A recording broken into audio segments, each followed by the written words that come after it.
Kongeye kubaramutsa nshuti bakunze ibiganiro tubagezaho. Uyu munsi tugiye kuganira ku mateka y'umugabo uzwi cyane muri Bibiliya wanagize uruhare cyane mu iyandikwa ryayo, ariko amateka ye yihariye ntabwo ajya amenyekana. Umwanditsi w'ubutumwa bwiza Luka ari mu bantu banditse ibitabo bikomeye biri mu ubwenge ndetse binagira umwihariko. Yanditse igitabo cy'ubutumwa bwiza uko bwanditswe na Luka, anandika n'igitabo cy'ibyakozwe n'Intumwa. Uyu munsi ibi bitabo bifasha abantu benshi. Mu myandikire yagendaga agaragaza ko yagendanye n'abantu babanye na Kristo, kandi ikindi akavuga yuko hari n'ibyo nawe yiboneye n'amaso ye. Urugero ni nkaho yavuze ngo twumva yuko umwami ashaka ko tujya i Makedoniya. Ahandi ubwo Pawulo yari agiye gusubira i Yerusalemu, Luka yaranditse aravuga ngo turamwinginga kugira ngo adasubirayo, ariko araduhakanira. Ibi byose bigaragaza ko umwanditsi w'igitabo cy'ibyakozwe n'Intumwa yari ari kumwe n'abangaba, yaba Pawulo yaba n'abandi batandukanye mu ngendo z'ivugabutumwa bagiye bakora. Ngo aho ikaze muri iki cyegeranyo. Ushobora gukomeza gukurikira ibiganiro byacu kuri Bibiliya TV ukanakora subscribe. Nitwa Theogene Uwiringiyimana.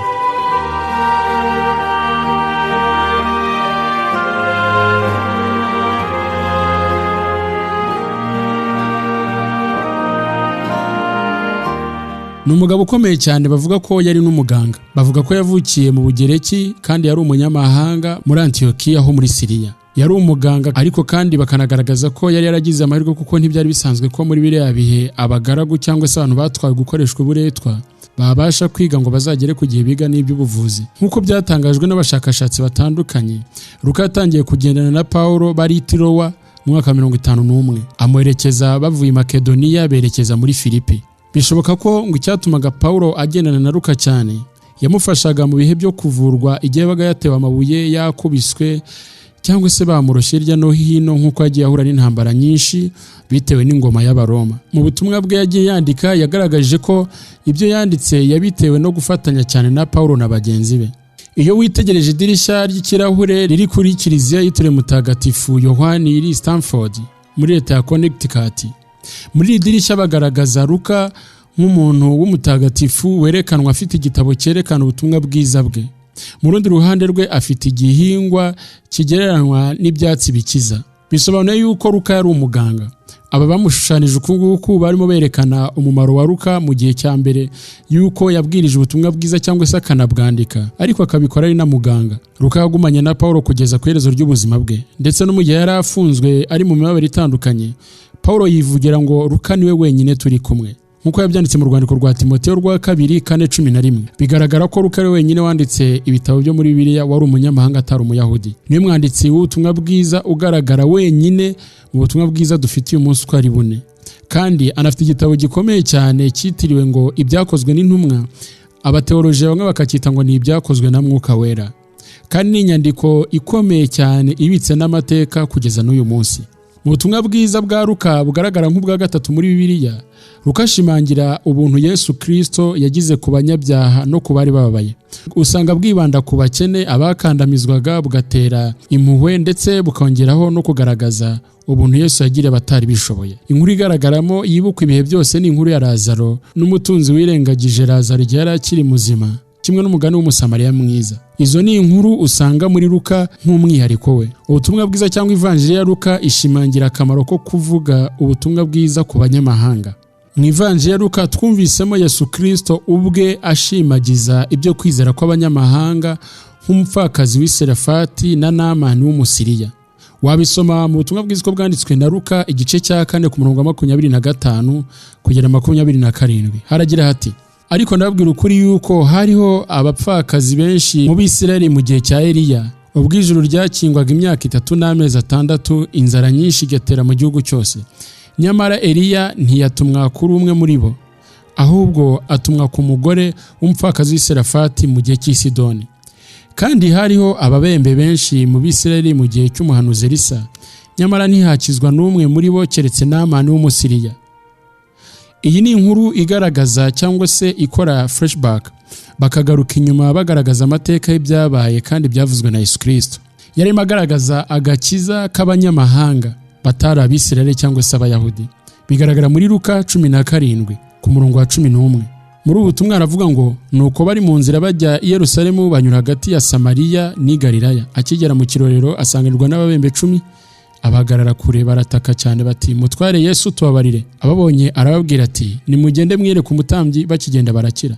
Umwe muri bo abonye akize agaruka ahimbaza Imana n'ijwi rirenga, yikubita hasi imbere y'ibirenge bye aramushima, kandi uwo yari umusamariya. Aha ni imigani yagendaga icibwa ndetse n'ibyagiye bivugwa bigaragaza yuko Yesu yari yibanze ku gakiza kazahabwa abanyamahanga batari abayahudi. Mu butumwa bwiza bwa Luka hatandukanye cyane n'izindi nyandiko z'abayahudi zagiye zandikwa. Humvikanamo uruhare rw'abagore mu butumwa bwiza uko yabwanditse we.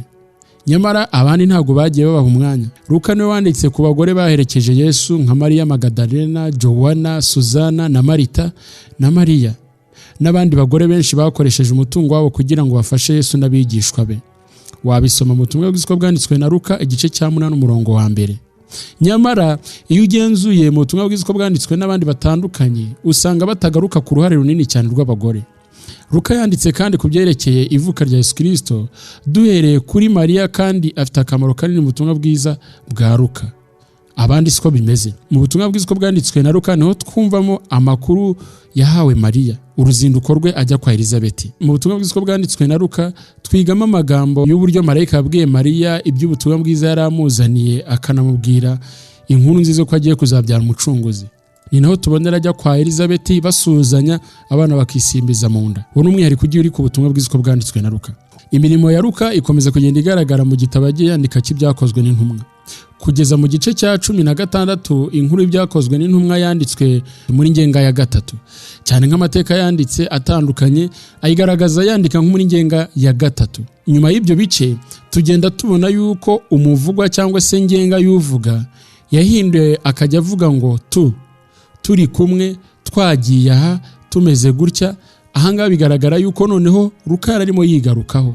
Bamwe mu bashakashatsi bemeza ko igitabo cyose cy'ibyakozwe n'intumwa atari Luka wacyanditse, ariko abandi bagahuriza ko ari Luka wacyanditse. Impamvu babitandukanya nuko guhera ubwo bahuraga na Pawulo i Tirowa ngo ariho yatangiye kugenda yandika avuga ngo turi ahangaha, twagiye aha, umwuka twemeza ko tugiye kugenda gutya.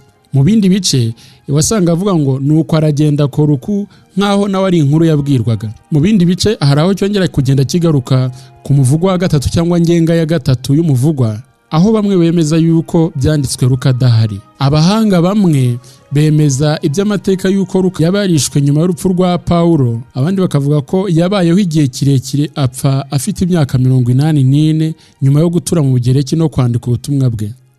Ayo ni amateka agenda atandukana.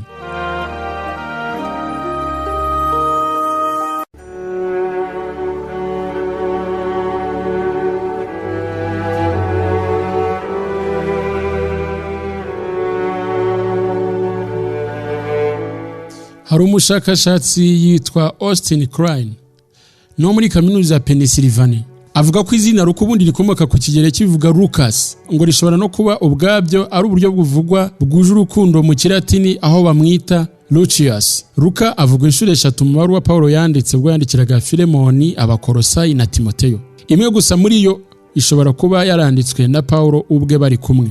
N'urwandiko rwandikiye Filemoni. Hari ibice bavuga ko bidafite ishingiro bisobanura ko Luka ngo yari umuganga ukundwa. Igice cy'ukuri kiramusobanura kikamwemeza nk'umuntu wakoranaga na Pawulo. Izo ni izindi nyandiko ziri aho ngaho uko twabibonye. Muri iki gitabo, muri ubushakashatsi bwa Austin, yagaragaje ko Luka ari umwe mu bantu bari bazwi cyane nk'uwanditse ubutumwa bwiza bwa Luka n'ibyakozwe n'intumwa. Ayo ni amateka abantu bamuziho. Reka turebe Luka ubundi yabayeho kuva ryari. Austin yagaragaje ko ashingiye ku ngingo zose z'ingenzi zerekanye iby'ubuzima bwa Luka zivuga ko yabayeho nyuma y'igihe cya Yesu Kristo amaze gusubira mu ijuru, kandi bivuga ko yarapfuye nyuma gato y'umwaka w'100 nyuma ya Yesu Kristo. Mu butumwa bwiza bwanditswe na Luka ntigeze agaragaza iby'amerekezo n'ibice bitandukanye by'aho yari aherereye. Bamwe mu bagerageje gusesengura bagaragaje ko Luka yanditse ubutumwa bwiza arahitwaga i Boetiya cyangwa se za Roma. Bamwe mu bandi bahanga muri iki gihe batanze ibindi bitekerezo banagerageza gusesengura, bemeje yuko yari ari mu bice nka Kaisariya cyangwa se za Dekapoli. Ashobora kuba yaragendanye na Pawulo muri rumwe mu ngendo ze, nk'uko binagaragara mu nyandiko yagiye yandika nawe. Ibyo ni ibitekerezwa biri aho ngaho, abandi batemera, abandi bakabyemeza. Reka turebe noneho aho Luka yakomokaga. Kuri Austin avuga ko agendeye ku bushakashatsi bwakozwe n'umuhanga witwaga Jerome. yavuze ko Luka yanditse ubutumwa bwiza ari ahantu hitwa muri Akaya na Boetiya. Ibyo ni ibyakozweho n'abandi bashakashatsi batandukanye nk'umushakashatsi witwa Migne, ariko inkomoko y'amakuru ya Luka ntiramenyekana neza. Ibitekerezo bigezweho muri ibi bihe byerekanye inkomoko y'ubutumwa bwiza butandukanye. Nk'umushakashatsi witwa Pluma yanditse urutonde rukurikira, yagaragaje ko igihe Pawulo yari afungiye i Roma byoroheye Luka kujya i Kayisariya akagerageza gushakisha amakuru yose y'ibyabaye, akaba ariho yabyegeranirije akabyandika, cyane ko Pawulo nawe yivugira yuko yari ari kumwe na Luka wenyine rero bari basigaranye. N'umuntu yamenye itariki yegeranirije ibi ngibi bivuze ko yabaratinze kwandika nyirizina. Kugira ngo Luka amenyekane rero, hari umwe mu banyamateka ba kera uri no mu bantu bakuru mu itorero witwa Irenaeus. Bavuga ko ari umwe mu bantu wabanje kugenzura ibya Luka kandi akabigenzura akabisanga no mu mabaruwa Pawulo yagiye yandika. Irenaeus yari umwepiskopi cyangwa se yari umushumba w'itorero ry'Iriyo mu mpera z'ikinyejana cya 2. Luka rero ntabwo yiboneye ibyabaye mu butumwa bwiza nk'uko twabyumvise ndetse nawe arabyivugira, ahubwo yafashe ibyari byarabanje cyangwa se ibyo bise ngo inyandiko za gakondo, arazegeranya zose, hanyuma Luka agenda azivanamo amakuru yaje kwifashisha yandika ubutumwa bwiza ndetse yandika n'ibyakozwe n'intumwa.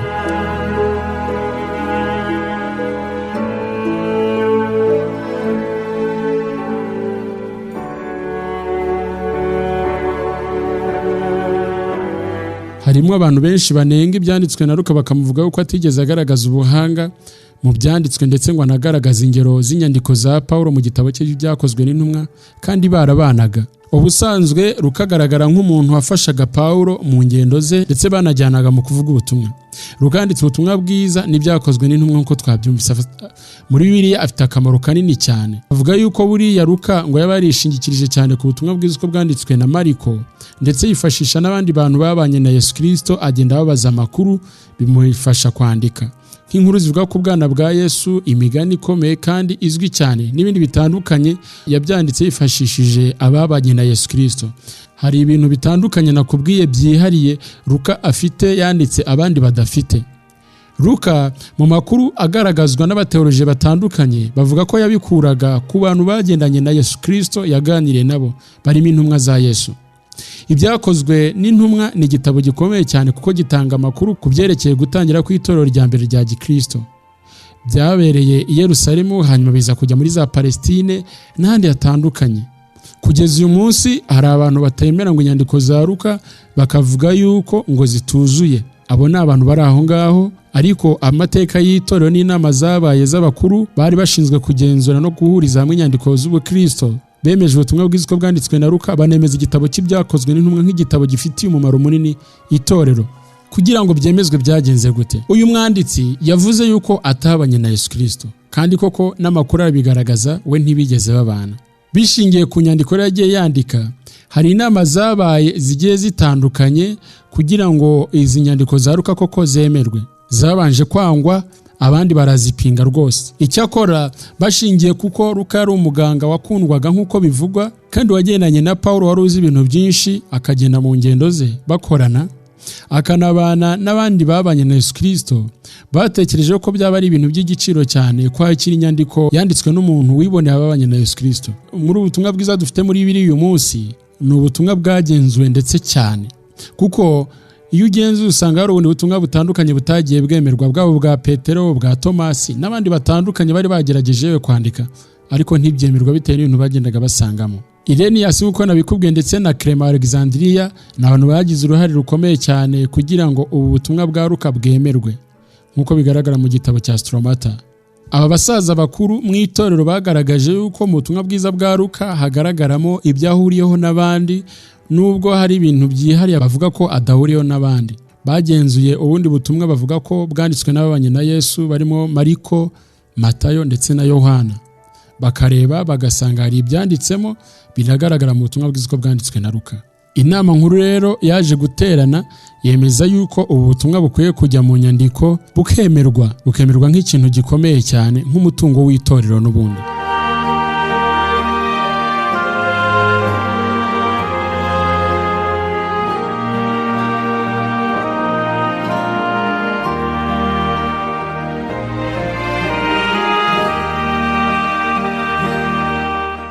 niba warasomye ubutumwa bwiza uko bwanditswe na Luka ukanasoma n'igitabo cy'ibyakozwe n'intumwa, hari umuntu Luka agaragaza ko yandikiye.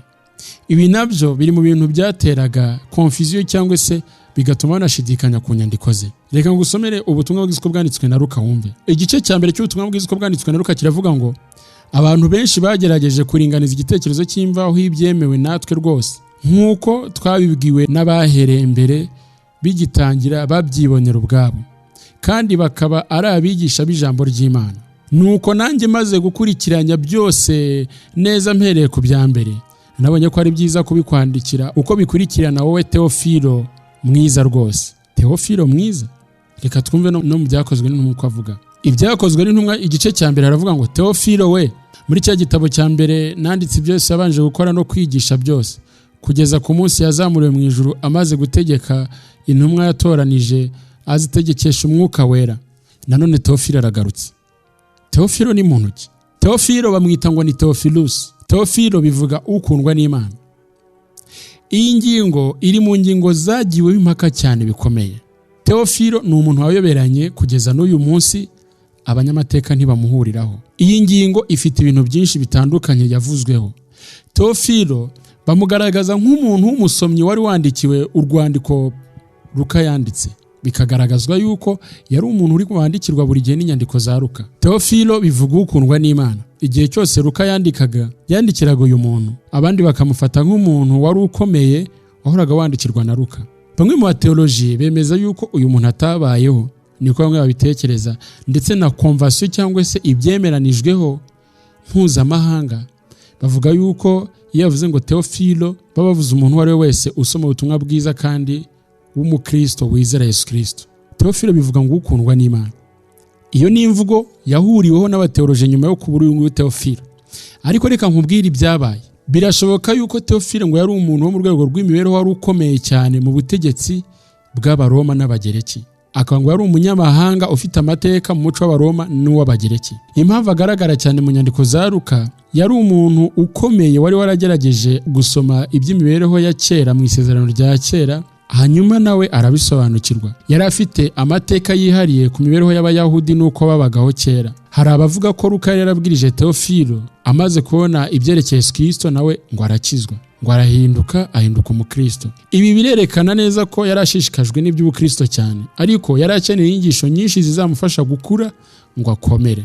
Aba ni abashakashatsi batandukanye bagerageje gucukumbura. Mu gihe Luka yandikaga yagerageje gukurikirana umwigishwa we ngo yari yarabwirije amwandikiriza inzandiko zose twabonye.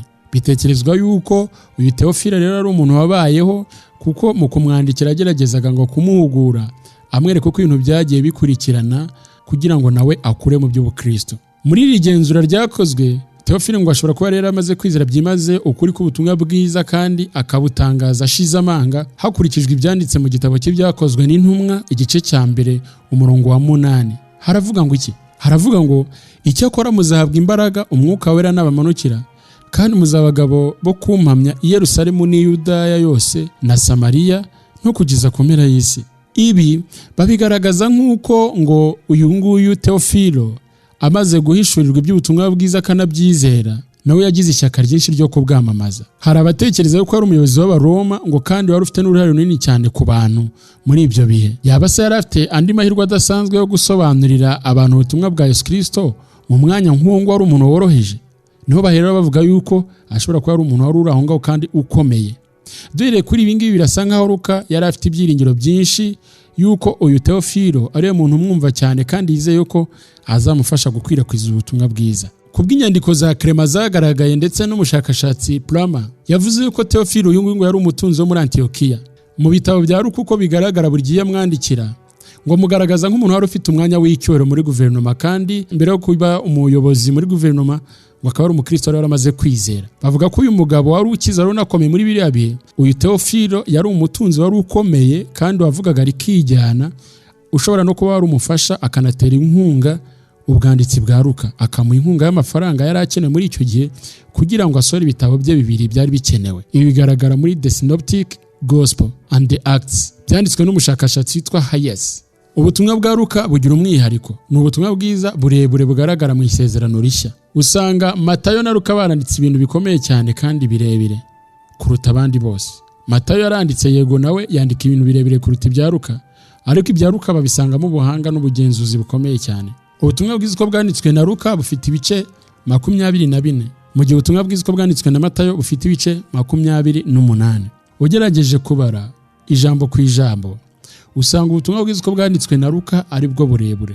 Ubutumwa bwiza uko bwanditswe na Luka usangamo amagambo 19,482. Ubwa Luka nibwo burebure. Igitabo cy'ibyakozwe n'intumwa gifite amagambo y'Ikigereki 18,850. Mu gihe ubutumwa bwiza bwa Matayo nubwo ari burebure bufite ibice byinshi 28 bwobwo bufite amagambo 18,346. Bigaragaza yuko Luka ari umuhanga kandi yandikaga ibintu byinshi ariko akamenya uburyo abigabanyamo. Mu by'ukuri nubwo Pawulo yanditse ibitabo byinshi mu Isezerano Rishya agakurikirwa na Yohana wanditse 5, bavuga ko Luka ari we mwanditsi mukuru w'Isezerano Rishya kuko ibyo yanditse nibyo birebire biruta iby'abandi. Ubutumwa bwiza bwa Luka bugaragaramo ya migani idasanzwe izwi cyane. Buri mavanjiri cyangwa se ubutumwa bwiza bugaragaza inkuru idasanzwe zirimo inyigisho n'ibindi bitandukanye, ariko Luka ubutumwa bwe yanditse bwuzuyemo imigani ishimishije kandi itandukanye. Muri byo harimo umuhungu w'ikirara, umusamariya mwiza, umugani w'abafite imyenda 2, umugani w'umutunzi w'umupfapfa n'ibindi bitandukanye.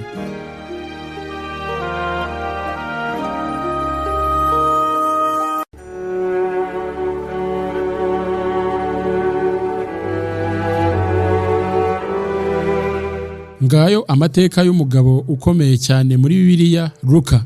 Ni umugabo ukomeye cyane utarashatse kwivugaho cyane mu nyandiko ze, ahubwo icyo yashatse ni ukwamamaza ubutumwa bwiza bwa Yesu Kristo. Nizere ko wasobanukiwe ibya Teofilo bikunda gucanga abantu. Luka bavuga yuko yavukiye mu Bugereki, abandi bakavuga yuko yabaye muri Antiyokiya n'ibindi bitandukanye. Ubutumwa bwe hari abavuga ko yabwandikiye muri Akaya na Boetiya, biterwa n'inyandiko wasomye z'ubushakashatsi. Igikomeye ni ubutumwa yanditse bukiriho n'uyu munsi bugikora umurimo wabwo. Ikindi ni uko Luka yari muganga wafashaga Pawulo na bagenzi be mu gihe babaga bahuye n'ibikomere n'intambara zitandukanye zo mu murimo bahuraga nazo. Uyu munsi igitabo cyanditse kiracyafasha benshi bitewe n'amakuru akirimo, by'umwihariko cyafashije itorero rya mbere kugira ngo rigerageze gukusanya amakuru y'ibyo dufite uyu munsi. Ibya Teofilo nizere ko wasobanukiwe. Ndagushimiye rero we twabanye muri iki cyegeranyo. Nitwa Theogene Uwiringiyimana. Ushobora gukomeza gukurikira ibiganiro byacu unyura kuri Bibiliya TV, ugakora subscribe ukajya ubona izindi nyandiko tukugezaho. Amahoro y'Imana abane namwe. Shalom.